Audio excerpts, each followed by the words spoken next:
are you really? I'm going to dive into this question. Welcome to another Gene Key contemplation video. We're going to dive into Gene Key 3. The shadow is chaos. The gift is innovation, and the city, the highest frequency, the highest potential of this Gene Key is innocence.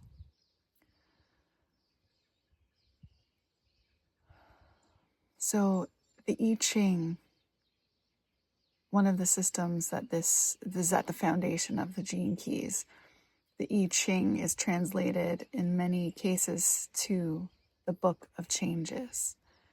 And Richard Rudd makes a point in the audio and in the book to speak to this, because this Gene Key is all about change. But at the shadow frequency, the dilemma is clinging. Change is who we are. It's our very nature to change. And yet, at the shadow, we do not like change, and we resist it. We cling to what's familiar. And Richard Rudd speaks to these anchor points in the audio that we have in our life that could potentially hold us back from allowing ourselves to change. And these things are the things we love the most.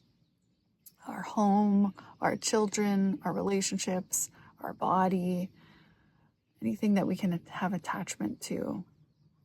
And he says, if all those things are removed, what are we? Who are we? And this speaks to this Gene Key, because at the shadow frequency of chaos, we will project this feeling of chaos that we have inside of us onto our outer world, and we will fear it. At the shadow frequency, fear is the underlying frequency, this fear and this victim consciousness. And all of our programming has really created and perpetuated this fear. And Richard Rudd speaks to the foundation of our culture, of our society, through religion and science as being a part of this programming. And it goes all the way to I remember Bruce Lipton, I read his book, The Spontaneous Evolution, and he speaks to the idea of single-celled consciousness. You know, we evolved from a single cell, and then there was a jump in evolution where the cells started working together and becoming multi-celled organisms, which is what we are now. And the great metaphor of this change, this jump point in evolution that many people are talking about right now, is that we are moving from this idea of being single-celled, individual, separate from humans, and evolving to a collective consciousness and awareness that we are all together. We are all one thing. And at the same time, we're not going to lose our individual nature, but it will actually enhance the whole, because we're really starting to grasp who we are, what we are, why we're here at this specific time. You know, the brave ones that are daring to innovate the gift frequency, daring to innovate. And a fish just jumped over there. Multiple fish are jumping. What a show. Daring to innovate and let go of the old programming. And it truly is our old programming and these ideas of, you know, going back to the science of believing that, and I know I was taught this in school, that the nucleus of the cell, the center of the cell where the DNA is the brain of the cell. And so this has created an idea of competition, when in reality, new science and those folks like Bruce Lipton and quantum thinkers are realizing that no, actually the brain of the cell is the membrane. It's the outer layer that interfaces with its environment. And this speaks to our interconnectedness, that we affect our environment, but our environment also affects us. And that we're not victims to this idea of being single islands or single cells, fighting for its right in the universe. And that chaos is the underlying order of the universe, shadow frequency. But that with this idea of our brain being in the membrane and it's connected to its environment, that there's actually a cooperation. And so in order to get to this higher frequency of cooperation, yes, we have to let go of the shadow. How do we let go of the shadow? We have to go into the chaos. We have to go into the chaos, not out there, but understand that the chaos out there is just a reflection and a mirror for the inner chaos that we have going on inside of us. And being willing to go into those tremors, into that unpleasant feeling, and sit with it and be with it, bring love to it. This is the innovation. Innovation comes from going into the chaos and bringing love and creativity. And this speaks to the jump point in evolution that we are currently experiencing right now, this mutation. And often an innovation can be seen in the cells or in the DNA as a mutation. And this mutation is coming from letting go of the shadow and the lower frequencies that have been moving through our DNA.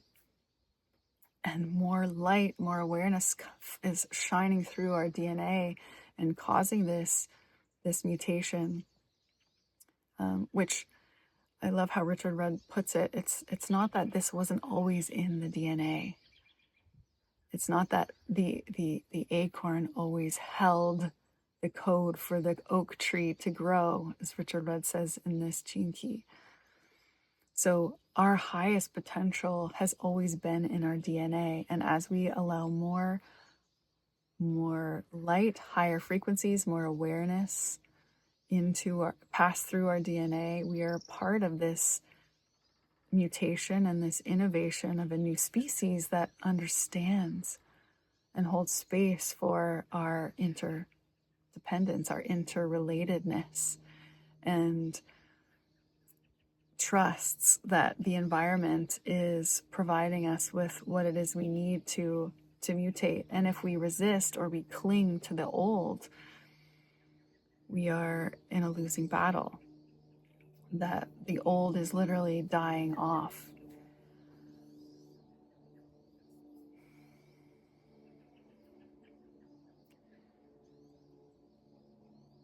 So he invites us to reflect on, what are those anchor points? What are the things that really define us and who we think we are? And thereby bringing more awareness to what it is that we really are, an interconnected organism, not separate from anyone or anything.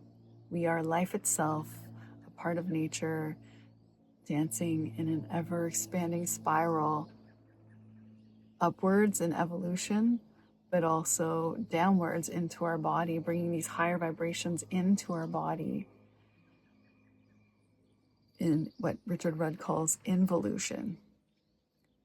And it's the balance of the both. And at the acidic level, the highest level is innocence. And this innocence speaks to what life really is. Like, I love how he says, we're born innocence. And there's two types of innocence. There's the innocence that is the newborn child, that is just this innocent being moving through life, yet defined by a name or by cultural beliefs, and just naturally plays to discover its world and is constantly innovating through this play of life. And then the second innocence is like the wise old person who has gone through tragedy and sorrow and, the forgetting of who they really are, and has once again opened their heart and their mind to their innocence, remembering their innocence. And the difference only of this innocence, because as he says, it is the same field. This innocence is the same field. We are born innocent. We die innocent. The difference of the second innocence is that we're aware. We have this awareness. And as he says, we don't have to wait to be old to have this. It's just a matter of courage and being willing to go into our own chaos and no longer project our own chaos out into the outer world. And I really had to sit with this one myself because, I've been there in my life, and bring a lot of compassion to those that I have caused pain to in my projecting my own chaos. And, as he says, we don't have to change the world out there. We just have to go within. And that's not a journey that a lot of people want to go on, because it is uncomfortable to face those unpleasant feelings within. And yet the more we do this, the more love and the more expansion we feel. And the idea of one day returning to that second kind of innocence is a beautiful thing. And with that, I will ask you, are you feeling this second innocence potential on the horizon? Or are you perhaps in the middle part of the messy, perhaps not wanting to trust the chaotic feelings inside, and just offering you so much love on your journey? And I will share this because this is the important part. I didn't share this part, and what Richard Rudd offers as well is what's a practical thing we can do to bring more coherence and less chaos into our own lives, but into the world, is to utilize our imagination and our playful spirit by bringing our ideal into our imagination, or bringing the cities, the vibration of the cities, the acidic level of this one being innocence. Just remembering we are innocents, even when we're going through the messy middle. We're doing the best that we can, and just remembering or imagining what these cities, these higher frequencies, can feel like. For me, one of my big practices is complete relaxation. What would it feel like to be completely relaxed? And when I find myself in those moments of relaxation, I really honor that is the highest service, the most important thing that I can be doing right now in a world that is facing a lot of chaos. And the programming partner of this one is corruption. And the corruption is really just this forgetting of what we are. And so we live our life from the corrupted DNA. Oh, there's lots of activity here today. Birds are fishing. And okay, this is what I'm going to end with, because I am at the end of my full circle around the sun with these gene keys. This is my final gene key to complete the 64 gene keys, as I this year have gone through each gene key during the sun transit.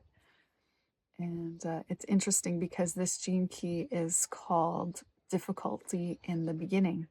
And this is the one I'm ending with, which is kind of poetic because I didn't plan it that way. And if you're interested in journeying through the next cycle through the sun transit, you can reflect back on any one of my gene keys or go in order.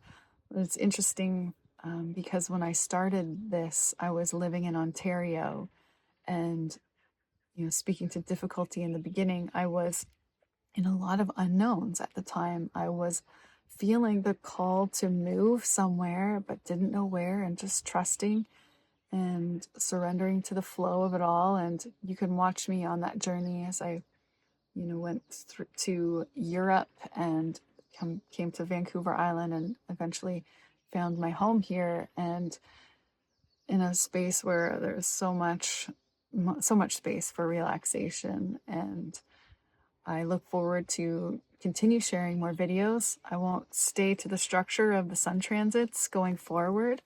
I'm sure I'll be continually sharing various contemplations through the lens of the gene keys, but just through other themes that are important to me as I move through this great paradigm shift, this great mutation that we are all currently navigating. And I think that's all for now. So I look forward to hearing anything you would like to share. I hope you enjoy my other Gene Key videos, contemplation videos. Go ahead and look at them, whether you're going through the sun transit or you're looking at your own hologenetic profile. Of course, you can get that for free if you're new to the Gene Keys on the Gene Keys website. I'm sending all my love to Richard Rudd and his team, and to you for following along. And I look forward to seeing you in the next video.